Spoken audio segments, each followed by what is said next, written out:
Good morning बच्चों। Good morning sir. इसको कहते हैं कुरकुरे का जोड़। चलिए देखिए,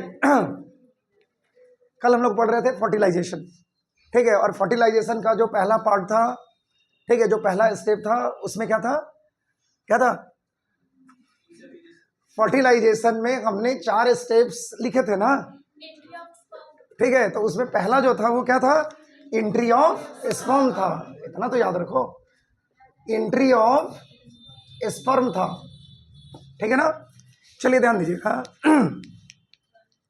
देखिए, एंट्री ऑफ स्पर्म में बहुत सारी कल बातें करी थी, जैसे कितने अमाउंट ऑफ स्पर्म जो है उनका इंसेमिनेशन होता है, ठीक है ना। और 2.5 या 2 ml ऑफ सेमाइनल फ्लूइड में कितने अमाउंट में लगभग स्पर्म प्रेजेंट होते हैं, ठीक है। उसके बाद इनकी मूवमेंट होती है वेजाइनल रीजन में, ठीक है। वेजाइनल रीजन में ये क्या कर रहे होते हैं? तो वेजाइनल रीजन में 2 ऑब्स्ट्रकल हैं, 2 परेशानियां हैं, 2 बाधाएं हैं, ठीक है। पहली बाधा जो इनके लिए थी वो क्या थी? वेजाइनल रीजन के pH which is highly acidic, वहां पर ये फंसे, ठीक है। और दूसरा जो पार्ट था वो कौन सा था? दूसरा जो पार्ट था वो था वेजाइनल एपिथेलियम सेल का, ठीक है, जहां पर ये फंसे नहीं। तो 2 जगह थी, रख दीजिएगा भाई, यही सब वीडियो में आएगा। तो कुरकुरे प्राइस दे रहे हैं हम, नहीं सब लोग गलिया 5-5 रुपया का है। चलो देखो देखो, बढ़िया प्राइस देंगे तब ना, ऐसे सामने से देंगे नहीं। चलो ध्यान दो, अब ललचाना नहीं, वो रखा हुआ है, इसी को देख करके पूरी पढ़ाई कंप्लीट कर लो आज। ध्यान दो, तो यहाँ पर ये सारी बातें जब हो गई तो आपको मैंने ये बताया था कि स्पर्म जो है, ठीक है, वो एक्चुअल में कितने डेड होंगे ये तो नहीं पता, ठीक है, क्योंकि कभी ऐसा होता है कि जब पूरे के पूरे स्पर्म वेजाइनल रीजन में ही खत्म हो जाए, ठीक है। और कभी कंडीशन ऐसी होती है कि उनमें से कुछ स्पर्म बच जाए, लेकिन हमारा जो कंडीशन है वो क्या है? Standard condition. और उस स्टैंडर्ड कंडीशन में हम क्या पढ़ रहे हैं कि अबाउट 10 स्पर्म्स, लगभग 10 स्पर्म्स जो है वो हमारे बच गए, इस पूरे प्रॉब्लम से वो बाहर निकले। और जब ये बाहर निकले तो ऑब्वियस सी बात है कि ये कहाँ मूव करेंगे? सर्विक्स में, ठीक है। और सर्विक्स के सहारे कहाँ पहुंच जाएंगे? सर्विक्स से यूट्रस के लाइन को पकड़ करके ये सीधा पहुंच जाएंगे कहाँ? फैलोपियन ट्यूब में। और देखिए, कल आपको बताए थे कि फैलोपियन ट्यूब में ऑलरेडी एग एग्जिस्ट कर रहा है, ठीक है। और ये एग जो है वो किस फॉर्म में है? सेकेंडरी oocyte के फॉर्म में है, ये भी बताया हुआ था। अब यहां से सिग्नल रिलीज हो रही है किस किस इसकी कि स्पर्म इज कमिंग। तो उस कंडीशन में क्या हो जाएंगे? There is a meiosis second, ठीक है। और मियोसिस सेकंड के दौरान क्या होगा? ये जो सेकेंडरी oocyte है, एकदम प्रोसेस को ध्यान से समझिएगा, सारे प्रोसेसेस आपको कहानी में याद हो जाएंगे, ठीक है। तो जैसे ही ये सेकेंडरी oocyte जो है, इसको जैसे ही सिग्नल मिलना शुरू होगा कि स्पर्म इज कमिंग, उस कंडीशन में क्या हो जाएंगे? सेकेंडरी oocyte कहां जाएंगे? मियोसिस सेकंड में। और जैसे ही ये मियोसिस सेकंड में जाएंगे, ये क्या बना देंगे? राइप एग बना देंगे, ठीक है। या इसी को हम लोग क्या कहते हैं? फंक्शनल या मैच्योर एग कहते हैं। ये क्या बना दिया इन्होंने? Functional egg. अब ये तैयारी में जुट गए हैं, ये रुके हुए हैं कि चलिए अब स्पर्म को आने दीजिए आगे, ठीक है। लेकिन यहां पर सबसे बड़ी समस्या यह है कि ठीक ठाक है, वहां तक तो सब कुछ ठीक चल रहा था, बट जैसे ही फैलोपियन ट्यूब में स्पर्म की एंट्री हुई, ठीक है, तो स्पर्म की एंट्री कितनी हो गई? 10। अब देखिए, हमारे यहां जो कॉन्सेप्ट है ह्यूमन बीइंग में, वो क्या कॉन्सेप्ट है? एक स्पर्म जो होते हैं वही एक एग के साथ फ्यूजन कर सकता है। तो बाकी ये जो 9 स्पर्म है वो क्या करेंगे? समझिए बात को, हमारे पास टोटल 10 स्पर्म है और 10 स्पर्म है, लेकिन हमारे पास जो कॉन्सेप्ट है ह्यूमन बीइंग के केस में वो एकदम क्लियर है। That is the condition of monospermy. उसको क्या कहते हैं हम लोग? मोनोस्पर्मी कंडीशन कहते हैं। मोनोस्पर्मी का मतलब होता है single sperm can fused with और फर्टिलाइज्ड विथ अ एग, ठीक है। एक से ज्यादा स्पर्म किसी भी हाल में फर्टिलाइजेशन को प्रोसीड नहीं कर सकते। तो क्या होगा? तो देखिए, अभी भी स्पर्म का चैलेंज खत्म नहीं हुआ है, ठीक है। अब स्पर्म का नेक्स्ट चैलेंज आ रहा है आपके सामने, ठीक है। और जरा उस चैलेंज को समझिएगा। पोछा कहाँ है? मेरा पोछा जो है वो इधर उधर नहीं रखना है। चलिए देखिए, एग जो होते हैं, ध्यान से समझिएगा अब फिर से, और ये बड़ा इंपॉर्टेंट पार्ट है इसका। देखिए, एग जो होते हैं इनके पास कैपेबिलिटी होती है टू सिक्रीट अ केमिकल, ठीक है, एग के पास कैपेबिलिटी होती है टू सिक्रीट अ केमिकल, और उस केमिकल को कहा जाता है फर्टिलाइजिन। क्या कहा जाता है उस केमिकल को? Fertilizin chemical. तो जैसे ही स्पर्म एग के क्लोज वेसिनिटी में आते हैं, बहुत क्लोज कांटेक्ट में आ जाते हैं, उस कंडीशन में क्या होता है? उस कंडीशन में, हाँ बहुत दिन के बाद फिर दर्शन हुआ इसका, ठीक है, उस कंडीशन में क्या होता है? कहाँ चले जाते हैं अचानक से? और गजब, कितने कितने दिन मैंने डॉक्टर से मिल रहे हैं, दिखाओ कर रहे हैं कि नहीं? हाँ मतलब हजारों लाखों साल के बाद प्रकट होती है, फिर 1,000-2,000 साल के बाद फिर आती है। वैसे ही है, वैसे ही है।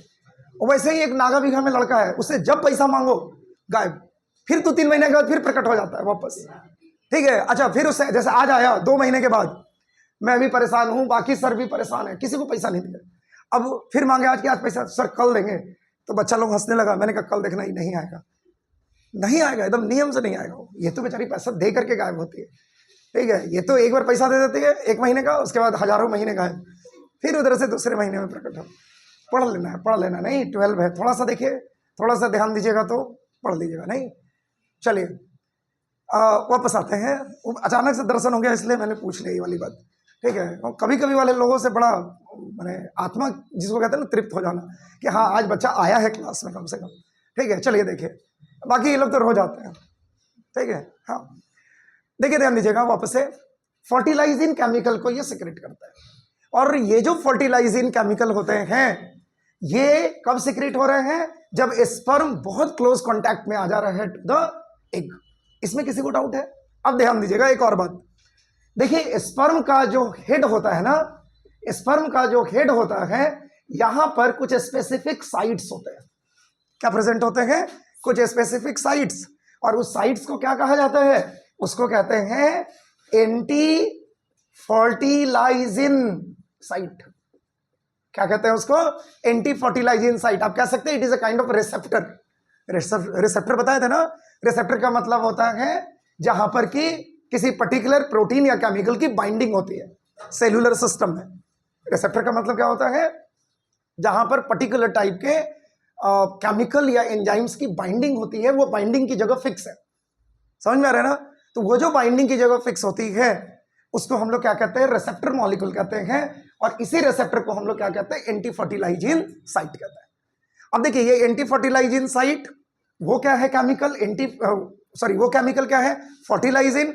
अब क्या होगा? ये फर्टिलाइजिन केमिकल जो है वो आकर के बाइंड कर जाएंगे किसके ऊपर में? एंटी फर्टिलाइजिन साइट में। तो क्या हो जाएगा? देखिए, there is a reaction known as fertilizin anti fertilizin reaction. कौन सा रिएक्शन है ये? Fertilizin anti fertilizin reaction. और ये रिएक्शन पता है किसके जैसा है? जैसा एंजाइम और सबस्ट्रेट का रिएक्शन होता है, जैसा एंजाइम और सबस्ट्रेट की बाइंडिंग होती है। बताया था ना 11th क्लास को, याद कीजिए कि सबस्ट्रेट की बाइंडिंग एंजाइम के एक्टिव साइट्स पर होती है, ठीक है। एंजाइम्स के पास क्या प्रेजेंट होते हैं? Active sites. तो substrate will bind at the active site of the enzyme to convert itself into product. यही होता था ना, यहां पर वही कंडीशन है। Fertilizin is a site at which there is a binding of fertilizing chemical. Anti fertilizin is the site where there is a binding of fertilizing chemical. और जैसे ही इनकी बाइंडिंग होगी, अब समझिएगा, जैसे ही इनकी बाइंडिंग होगी क्या होगा? जिन जिन स्पर्म के ऊपर में इनकी बाइंडिंग होगी वो स्पर्म जो है वो फिर से मारे जाएंगे, ठीक है। और जो वहां पर भी बच गए, ठीक है, जिन्होंने खुद को वहां पर भी बचा लिया, उन्होंने अपने आप को बाइंड नहीं होने दिया, फर्टिलाइजिंग केमिकल को अपने ऊपर में बाइंड नहीं होने दिया, जैसे तैसे वो बच गए, वही जो है स्पर्म केवल बचे हुए रहेंगे, बाकी सारे के सारे स्पर्म विल डाई अगेन। तो देखिए 3 बैरियर्स का सामना करना है, ठीक है।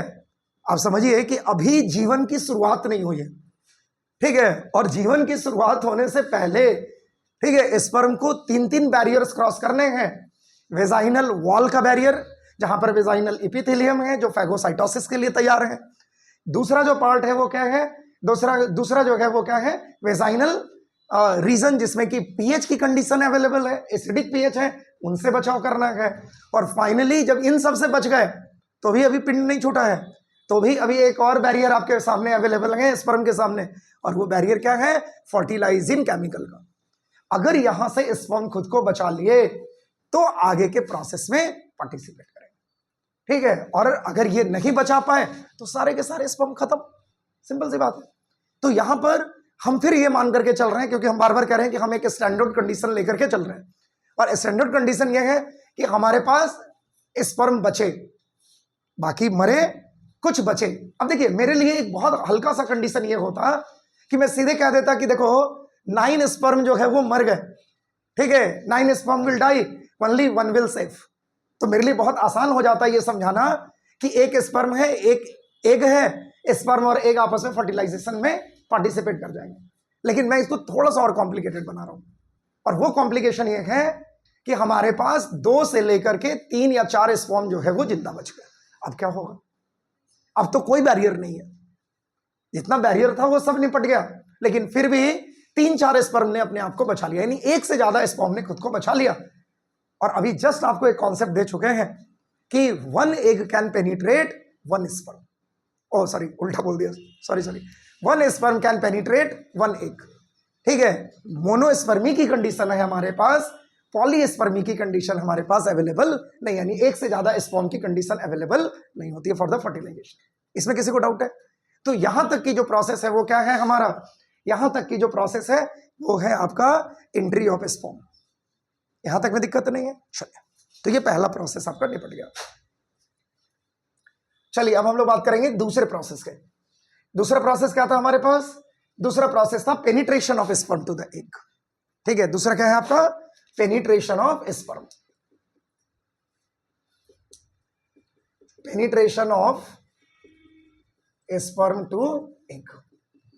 अब हमने ये मान लिया कि हमारे पास कम से कम 3 से 4 स्पर्म जो है वो अभी भी बचे हुए हैं, और हमारे पास एग कितना है? एक। सो एग को फर्टिलाइज करने के लिए 3 से 4 स्पर्म खड़े हैं, लेकिन कहानी एकदम सिंपल है, एक स्पर्म ही एक एग को फर्टिलाइज कर सकते हैं, बाकी बचे हुए स्पर्म जो है वो ये काम नहीं कर सकते, कोई एक होगा। ठीक है, तो अब हम ये मान करके चल रहे हैं कि एक एग जो है इसके पास 2 पोल हैं, आपको याद है, एक को कहा जाता है एनिमल पोल और दूसरे को कहा जाता है क्या? वेजिटल पोल। अब स्पर्म घूम घाम करके कहां पहुंच गए? इस एनिमल पोल के साइड में। ठीक है, घूम घाम करके कहां पहुंच गए हैं? एनिमल पोल। लेकिन एगो नहीं पहुंचा है, सब पहुंच रहे हैं। अब देखिए, इसमें फिर क्या है? Matter of chance. देखो ना, वो कभी बहुत भीड़ रहती है, आपको जाना है कहीं, ठीक है, बस पकड़ना है, भीड़ बहुत है, ठीक है, तो it is the matter of chance कि आपको क्या करना है, सबसे पहले जाकर के जगह लूटना है। ठीक है, और जिसने अपना तौलिया फेंक दिया सीट पर, ठीक है, उसको लगता है कि हमने क्या जीत लिया, वर्ल्ड कप की ट्रॉफी जीत ली है। ठीक है, वो किसी को बैठे किनारे किनारे किनारे हमारी जगह है, ठीक है, और कुछ उसमें से भी तेज होते तौलिए हटा लेते हैं। ठीक है, अब वो आकर के आया वापस है, अब जैसे उसने क्या किया, खिड़की से ही फेंक दिया, तौलिया रखा हुआ है या गमछा रखा हुआ है या वो क्या कहते हैं वो रोहित वाला, ठीक है, या वो वाला रुमाल रखा हुआ है, रुमाल वाले में तो सबसे ज्यादा। तो मेरे साथ भी एक बार ऐसा हुआ, ठीक है, वो किसी ने ऐसे रख दिया होगा, और अनुग्रह नारायण की बात है, ठीक है, उस समय बिहार में चुनाव थे, मैं उधर से आ रहा था अपने घर, उस समय की बात है, मुझे लगता है कि इससे पहले के पहले वाले चुनाव की बात है, यानी 10 साल लगभग हो गए। तो जैसे ही उतरे, अब छोटी छोटी गाड़ियां थी, आती है ना राइड वाली जो आती है, सिटी राइड, तो उसमें वो रखे, मैं आया, मैं चढ़ा, मैंने देखा कि एगो का सीट रखा हुआ है, रुमाल रखा हुआ है, मैंने रुमाल हटा दिया, ठीक है, हटा करके उन्हें किनारे, ठीक है, वो आया भागते हुए, तो मेरा सीट है, मैंने कहा कि नहीं, कहाँ सीट है? कहा कि यहाँ पर रुमाल रखा हुआ था, ठीक है, मैंने कहा रुमाल रखा हुआ था तो क्या? तो कहा कि जिसका रुमाल रखा हुआ था उसी का सीट हो जाता है, ठीक है, तो मैंने कहा कि तब मैं तुम्हारे ऊपर में रुमाल रख दूंगा तो तुम मेरे हो जाओगे, ये कौन सी बात हो, ये कौन सा लॉजिक है? तो सब रुमाल खेलेंगे, जिसके ऊपर में रुमाल डाल दिया वो उसका हो गया। भाई साहब, फिर तो बहुत दिक्कत है जीवन में, फिर तो कुछ होना ही नहीं है। ठीक है, रोहित के ऊपर में कोई रुमाल डाल दिया, ये रोहित मेरा हो गया, ठीक है, अरे ये कौन सी बात हो गई भाई? ठीक है, फिर उससे ऐसे ही बहस बहस बहस, अन्य वो समझ गया कि बकैत है, ठीक है, उसने छोड़ दिया, ठीक है, गलियाया होगा, उन्हें जाके गलिया रहा होगा, बट मैं आराम से ठाट से बैठ करके घर आ गया। ठीक है, तो अच्छा देखो सच्चाई है कि नहीं, तुम कहते हो सीट पर बैठ गए, ये मेरा सीट है, रुमाल रख करके, तो भाई कोई किसी के ऊपर ऐसे डाल दिया, डाले करा कि ये मेरा है, वो भी अकबका के भाई मैं किसका हो गया अचानक से, तो मैंने रुमाल रख दिया तुम्हारे ऊपर में, अरे हद ही हो गई ये तो ऐसा कौन सा कॉन्सेप्ट, ऐसा कोई कॉन्सेप्ट नहीं, ठीक है। हाँ किसी के मोबाइलों पर ऐसे रख देना रुमाल, ये मेरा हो गया, ठीक है। देखो ध्यान दो, तो ऐसा कंडीशन बनता है नहीं, तो यहां पर वही है, that is the matter of chance. अब देखिएगा, ध्यान दीजिएगा, 2-3 स्पर्म में से सारे स्पर्म वहां पहुंच गए हैं, लेकिन जो सबसे पहले सबसे क्लोज आकर के और अपने एक्रोसोम को ब्रेक कर देगा, ध्यान दीजिएगा, जो सबसे पहले, ठीक है, सबसे क्लोज आकर के अपने एक्रोसोम को ब्रेक कर देगा एट द एनिमल पोल, ठीक है। अब उसके बाद एग के साथ फर्टिलाइजेशन की क्षमता जो है वो केवल उसी के पास होगी, समझिए। अब उसके बाद क्या हो गया, एक्रोसोम ब्रेक कर गए। एक्रोसोम जब ब्रेक करेंगे तो क्या होगा, एक्रोसोम जब ब्रेक करेंगे तो हाइल्यूरोनिडेज एंजाइम बाहर आएंगे। उसमें क्या होते हैं, 2 एंजाइम्स होते हैं बेसिकली। एक को कहा जाता है, जो एंजाइम था, ग्रुप ऑफ एंजाइम याद है, एक्रोसोम में कौन सा एंजाइम था, हाइल्यूरोनिडेज। और इस एंजाइम में 2 बड़े एंजाइम्स पाए जाते हैं। एक का नाम है क्या, एक का नाम है कोरोना पेनिट्रेटिंग एंजाइम। आज से कोरोना पढ़ रहे हो, ये तो झूठों का कोरोना कोरोना हो रहा है, ठीक है, कोरोना पेनिट्रेटिंग एंजाइम।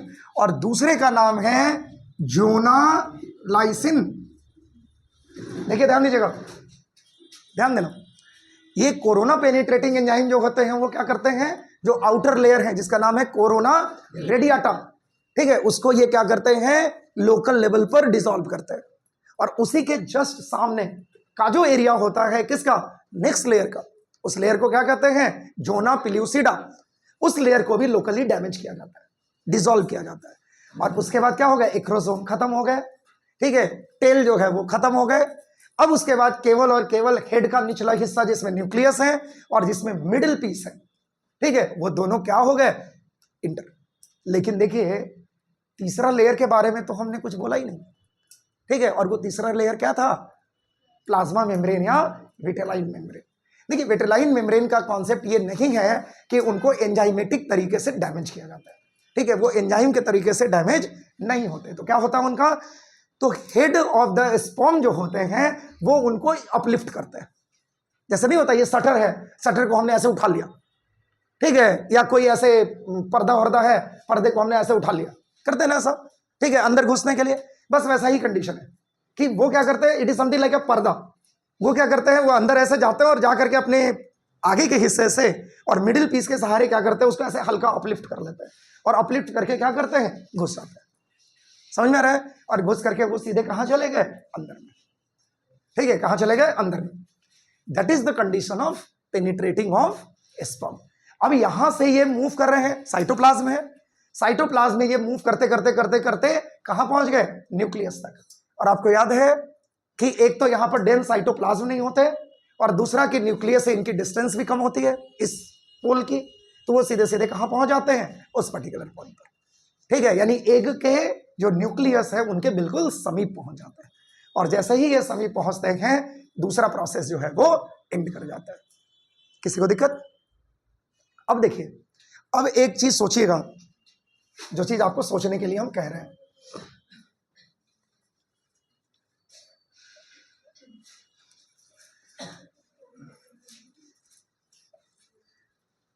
मैंने एक बार जैसे अभी आपसे कहा ना कि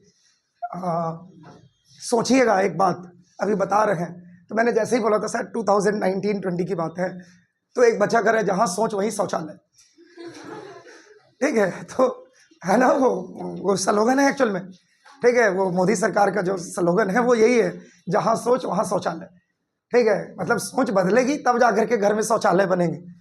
बहुत सारे वो है ना, वो शौचालय एक प्रेम कथा, नहीं टॉयलेट एक प्रेम कथा, हाँ, तो हिंदी में शौचालय एक प्रेम कथा, ठीक है ना। तो देखे वो मूवी ओ माय डॉग,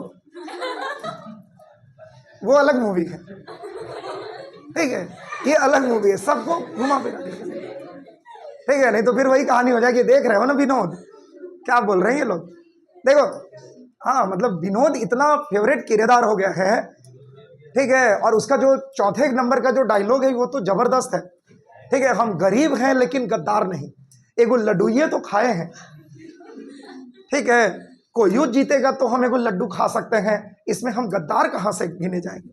वो जो डायलॉग है ना, वो पूरे पंचायत 4 का पंच, जिसको कहते हो ना पंच लाइन जिसको कहते हो, वैसे ही पहले वाले में था वो चुनौती वाला, ठीक है। जानते हैं खैनिया जो है वो वाला चुनौतिया में बहुत अच्छा लगता है, ठीक है। वो कौन सा है, वो स्टील वाला, तो एकदम ठेठ। नहीं तो आजकल की वेब सीरीज जो है उसमें खाली गाली ग्लॉस है, ठीक है। ये पंचायत की ही सीरीज जो ऐसी है जो आप बहुत मजेदार तरीके से देख सकते हैं। हालांकि पंचायत 4 थोड़ा कमजोर है, बाकी के पंचायत से थोड़ी कमजोर कहानी है इसके, ठीक है। एक तो दर्शकों को बड़ा दुख है कि वो क्या नाम है, कौन कौन राक्षस कहता है उसको, बन राक्षस, ठीक है ना, वो जीत गया, वो बड़ा दुखी कर गया सबको, ठीक है। इसलिए पंचायत 4 में थोड़ा सा मजा जो है वो उतना नहीं आया। दूसरा कि वो सचिव जी को लाते मुख के गुस्से धर के पीट पाट दिया, ठीक है, ठीक है ना, तो थोड़ा सा ऐसा है, बट ठीक है, अच्छी मूवी है, देखिए, ऐसी मूवीज देखनी चाहिए। कितने लोगों ने देखे पंचायत नंबर 4? मैंने भी देखी है, आधे घंटे, हम उसके बाद मौका ही नहीं मिला देखने का। टाइम मिलेगा वो मैं 2-3 साल में देखूंगा उसको। हाँ, मैं कोई भी मूवी जो है वो 15 मिनट, फिर आधा घंटा, फिर 2-3 सप्ताह के बाद फिर आधा घंटा, जैसे कैसे आप लोगों को रिवाइज कराता हूँ, तो पहले मैं भागा करके रिवीजन कर लेता हूँ मूवी का, फिर उसके बाद 15 मिनट देखता हूँ, फिर मन नहीं करता छोड़ देता हूँ, फिर उतना रिवीजन करता हूँ, फिर आगे, तो बड़ी दिन तक याद रहता है। इसीलिए आप लोगों को एग्जाम्पल भी देता हूँ, ठीक है, याद रहती है मूवी वैसे।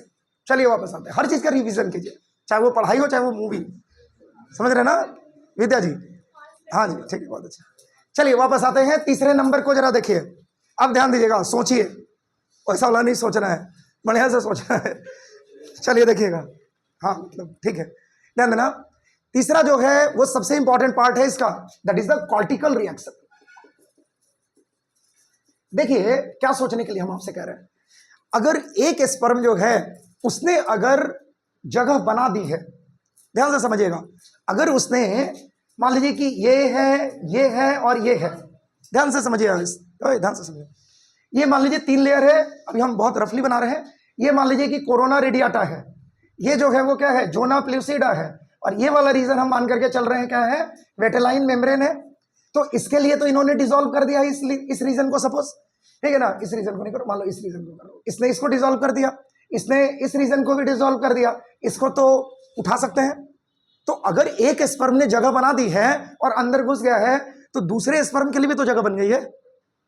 समझिएगा बात को, दूसरे स्पर्म के लिए भी जगह बनी है कि नहीं बनी है? बोलो हाँ, बनी है।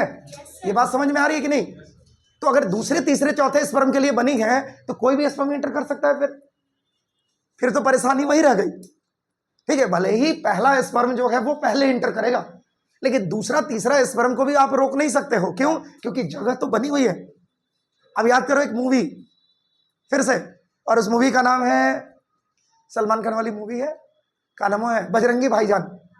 बजरंगी भाईजान में एक सीन दिखाया है कि मुन्नी को लेकर के पाकिस्तान जाना है, ठीक है, वीजा नहीं मिलता है, तो उस कंडीशन में क्या होता है बताते हैं ना, तार के नीचे से। तो तार के नीचे से बजरंगी भाईजान ने थोड़ी बनाया था, किसी और ने बनाया होगा, तार काट करके और घुसना है अंदर। तो एक बार जब वो जगह बन गई तो कोई आ जा सकता है, ठीक है। तो वो देखता है कहां से आए हो, तो तार के नीचे से, ठीक है, तो घुसा जाता है। जो पाकिस्तान वाला रेंजर है कहता है कहाँ है तार, तो ले जाकर के दिखाता है, वो बना हुआ है, रास्ता बना है अंदर अंदर, उसने कहा इसको भर दो। तो मान लीजिए जितने लोग अंदर चले गए उतने तो बाहर निकल गए, अब जो जाने वाले हैं वो तो फंस जाएंगे, क्योंकि हमने क्या कर दिया, उस रास्ते को ब्लॉक कर दिया। समझ में आ रहा है ना? और ये ब्लॉकेज भी जो है, ये कौन सी ब्लॉकेज है, ये परमानेंट ब्लॉकेज थोड़ी है, ये क्या है, टेम्पररी है। तार क्या होते हैं, टेम्पररी ब्लॉकेज है। समझ में आ रहा है ना? बस यहां पर वही कहानी है। अब समझिए फिर से, अगर बाकी स्पर्म को भी मौका मिलेगा और वो इंटर कर सकता है, तो हमें क्या करना होगा, हमें यह सुनिश्चित करना होगा कि दूसरे तीसरे और चौथे स्पर्म किसी भी हाल में अंदर ना घुसे, और इसके लिए टेम्पररी रूप से ये रास्ते बंद कर दिए जाते हैं। और जो टेम्पररी रूप से ये रास्ते बंद होते हैं उसी को हम लोग कहते हैं कॉर्टिकल रिएक्शन। अब आप जब एक बना रहे थे तो उसमें आपने लिखा है नाम कॉर्टिकल ग्रैन्यूल्स का, क्या नाम लिखा है, कॉर्टिकल ग्रैन्यूल्स का। ये क्या करते हैं, देखिए वेटेलाइन मेम्ब्रेन और जोना प्लूसिडा के बीच में जगह होती है, ध्यान से समझना ये बात, यही सबसे टफ पार्ट है इसका, ठीक है। जोना प्लूसिडा और वेटेलाइन मेम्ब्रेन के बीच में एक गैप होता है, ठीक है ना। वेटेलाइन मेम्ब्रेन और जोना प्लूसिडा के बीच में एक गैप होता है, और इस गैप को हम लोग क्या कहते हैं, प्री वेटेलाइन स्पेस कहते हैं, या पेरी वेटेलाइन, सॉरी पेरी वेटेलाइन स्पेस कहते हैं इसको। और इसी पेरी वेटेलाइन स्पेस को क्या कर देना है, इसी को बंद कर देना है। जाओ, तो क्या होगा, मान लीजिए कि अगर स्पर्म इधर घुस भी गया, दूसरा वाला इधर भी घुस गया, इधर भी घुस गया, मान लीजिए उसने अपलिफ्ट कर भी दिया, तो यहां तो रास्ता ब्लॉक है ना, ये वाला रास्ता तो पूरा ब्लॉक है, ठीक है। तो अब ये अंदर कैसे घुसेगा, इस अंदर जाएगा कैसे? अब समझ में आया? बोलो हाँ। फिर से समझिए, नहीं समझ में आया मुझे पता है, मैं ये कह रहा हूं कि देखिए, फिर से समझिए, फिर से समझो। देखो ये लेयर जो है, ये वाला, इसको हमने क्या कहा था, जोना प्लूसिडा का है, और ये वाला जो लेयर है इसको हम लोगों ने क्या कहा है, वेटेलाइन मेम्ब्रेन का है। तो वेटेलाइन मेम्ब्रेन और जोना प्लूसिडा के बीच में इस जगह को देखिए, इस जगह को हम क्या कहते हैं, पेरी वेटेलाइन स्पेस कहते हैं। तो ये जगह उधर भी है ना, इस साइड में भी है। अब एग की एंट्री यहां से, सॉरी स्पर्म की एंट्री एग में यहां से हो रही है, यहां में कोई दिक्कत नहीं है, क्योंकि कोरोना रेडियाटा में तो स्पेस है ही, घुस जाएगा। जोना प्लूसिडा में भी स्पेस हमने डिसॉल्व करके बना लिया है, घुस जाएगा। लेकिन जैसे ही ये वेटेलाइन मेम्ब्रेन के पास पहुंचेगा, वेटेलाइन मेम्ब्रेन को भी उठा सकता है। लेकिन प्रॉब्लम क्या है कि जोना प्लूसिडा और वेटेलाइन मेम्ब्रेन के बीच में ही बैरियर आ गया है, तो वेटेलाइन मेम्ब्रेन तक वो पहुंच ही नहीं पाएगा। अब समझ में आ गया? वेटेलाइन स्पेस जो है, देखिए किसके किसके बीच में है, इसके और इसके बीच में, और यहां पर क्या है, बहुत सारे ऐसे रोड़े लगा दिए गए हैं। तो ये चाह करके भी इसको तो डिसॉल्व कर नहीं सकता, क्योंकि इसका कोई एंजाइम अवेलेबल ही नहीं है। तो वो बेचारा कोशिश करेगा उसको पेनिट्रेट करने का, लेकिन वो नहीं कर पाएगा। तो अगर नहीं कर पाएगा तो कोशिश करेगा कि इनने से भी मूव करें, लेकिन इधर इधर सब में ये ब्लॉक किया हुआ है, ठीक है। जितना दूर तक का रेंज है स्पर्म का सब ब्लॉक्ड है। तो उस कंडीशन में बेचारा ना इधरों भाग रहा है ना इधरों भाग रहा है, जा रहा है लेकिन अंदर नहीं आ पा रहा है। तो पेरी वेटेलाइन स्पेस में ही इसको रोक लिया गया। तो वेटेलाइन मेम्ब्रेन को तो अपलिफ्ट करने का कोई सवाल ही नहीं है, और जब तक वेटेलाइन मेम्ब्रेन को अपलिफ्ट नहीं करेगा तब तक तो वो अंदर घुस करके न्यूक्लियस से मिल ही नहीं सकता है। समझ में आ रहा है? तो जब तक ये न्यूक्लियस से मिलेगा नहीं तब तक आगे का प्रोसेस नहीं होगा। और स्पर्म की जो वायबिलिटी पीरियड होती है वो 24 घंटे की है। 72 घंटे तक ये मात्र जिंदा रह सकते हैं। तो बेचारा 72 घंटे तक ट्राई करेगा, लेकिन कुछ नहीं होगा इसका। क्या हो जाएंगे, ये स्पर्म खत्म। और जैसे ही स्पर्म खत्म हो जाएंगे, अब क्या है, केवल एक ही स्पर्म ने एक एग के साथ अपना फ्यूजन करना है, क्योंकि एक ही क्या है, स्पर्म का न्यूक्लियस इंटर किया है, बाकी सब तो पीछे ही छूट गए। देखिए ये वही कहानी है जो चक्रव्यूह में अभिमन्यु के साथ हुआ था, ठीक है। कि अगर 7 योद्धा जो हैं उन्होंने इस तरीके से घेर लिया कि केवल अभिमन्यु को पता था, तो अभिमन्यु इंटर कर गया, समझिएगा। लेकिन बाकी जितने पांडव थे उनको तो चक्रव्यूह भेदना ही नहीं आता था। तो कोई इनने से घुसना चाह रहा है, कोई इधर से घुसना चाह रहा है, लेकिन वो ऐसा बैरियर है कि उनको समझ ही नहीं आ रहा है कि घुसे कैसे अंदर। समझ में आ रहा है? अच्छा मान लीजिए कि कोई घुसा भी तो एक लेयर क्रॉस किया तो दूसरा लेयर क्रॉस नहीं कर पा रहा है, कोई दूसरा किया तो तीसरा नहीं। और आपको क्या करना है, सातों के सातों लेयर्स क्रॉस करने हैं, तब जाकर के मिडिल ऑफ द जो बैटलफील्ड है वहां लड़ाई हो रही। और ये काम केवल अभिमन्यु को पता था। तो अभिमन्यु तो सटासट घुस गया क्योंकि उसको पता था। लेकिन बाकी जितने पांडव के योद्धा थे, क्योंकि अर्जुन को तो भगा दिया गया था लड़ाई करते हुए, और अभिमन्यु को इसलिए पता था क्योंकि उसने अपने पिताजी से ये वाला सीखा था। पढ़े ना हम लोग कहानी में, या देखे भी हैं महाभारत में। तो मैं वही बता रहा हूं कि पहला sperm is something like Abhimanyu, ठीक है। वो फटाफट इंटर कर गया, ठीक है। लेकिन बाकी जो बचे हुए हैं वो सब पांडव वाले योद्धा हैं। अब उनकी एंट्री नहीं हो पा रही है। एक लेयर में गए, चलो घुस गए, बहुत खुश। दूसरे लेयर में गए, बहुत खुश। तीसरे लेयर में अटक गए जाकर के, इसलिए क्योंकि वहां पर क्या है, वेटेलाइन मेम्ब्रेन और जोना प्लूसिडा के बीच में ढेर सारे कॉर्टिकल ग्रेन्यूल्स हैं, और वो कॉर्टिकल ग्रेन्यूल इनका रास्ता रोक करके खड़े हैं। घुसेगा कैसे? और नहीं घुसेगा तो क्या होगा, आगे दूसरा, तीसरा, चौथा, पांचवा जितने भी स्पर्म होंगे वो आगे नहीं बढ़ेंगे। तो न्यूक्लियस के पास कौन पहुंचा, एक ही स्पर्म पहुंचा, उसी के मिडिल पीस और क्या है जो आपके हेड हैं वो पहुंचेंगे। अच्छा ये तो हो गया, ये बात समझ में आ गई, that is the cortical reaction. और लास्ट क्या है आपका, लास्ट है फ्यूजन। लास्ट क्या है आपका, फ्यूजन ऑफ न्यूक्लियस। तो देखिए ये तो बहुत सिंपल है, fusion of nucleus. So nucleus के फ्यूजन को आप क्या कहते हैं मालूम है, इसको आप लोग कहते हैं एपोमिक्सिस। क्या कहते हैं इसको, एपोमिक्सिस। ठीक है।